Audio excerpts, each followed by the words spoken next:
Salam, axşamınız xeyir. Mən Musayev Nicat Mürüvvətov, Lənkəran rayonunun Göyşaban kəndi.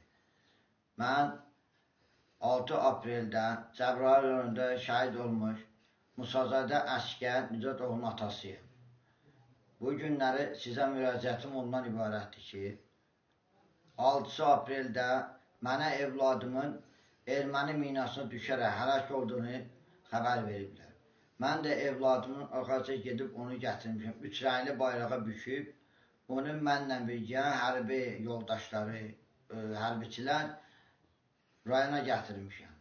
Ayın 7-si onu şəhidə xas şəkildə dövlət strukturlarının şəxsləri, icra başçımız, polis rəisi, eləcə də bütün dövlət orqanlarının şəxsləri layiqincə şəhidin mərasimində iştirak edib. Bu, sosial şəbəkələrdə də görüntülü halda var.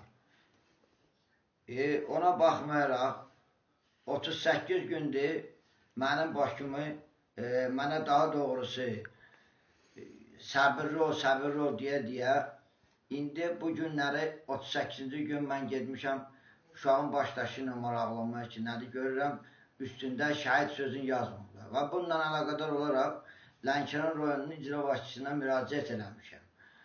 Məni qəbul edən Mikail müəllim, icra başçının müavini, mənə deyir ki, bizə gələn tapşırığa görə buna şəhidlik yaza bilmərəm. Mən də bu işlə əlaqədar onunla maraqlandım, nədən ötürü? Adını qoydular ki, istintaq bitmədiyinə görə şəhid sözü yazılmır. Əgər istintaq bitmirdisə, mənim evladımı 3 rəngli bayrağa büküb, onu şəhid qismində əvvəlcə ayın 7-sində onu təmtəraqla rəsmi şəkildə dəfn edərək, bayrağı şəhid atasına təqdim edərək, öpüb alnıma qoymuşam. Mənə 3 rəngli bayrağı təqdim ediblər. Oğlumun şəhadətin. Mən də vətən sağ olsun deyərək bağrıma basmışam. Evlad böyütmüşəm. Bu vətənə qulluqçu. Həmçinin bu vətəni qoruyursa oğlum, bu dövləti, bu dövlət də mənim oğlumun haqqını verməni tələb edirəm. Məni gündə bir gün sabıya salıb, 3 gündür mən o yollarda gedib gəlirəm. İcra başçısına bir dənə şəhid sözünü yazdırmaq üçün məni gah o tərəfə göndərir, gah bu tərəfə. Mən də bu şeylə razılaşmıb, sabah xahiş edirəm, aidiyyəti qurumlardan mənə bu haqda bir cavab versinlər.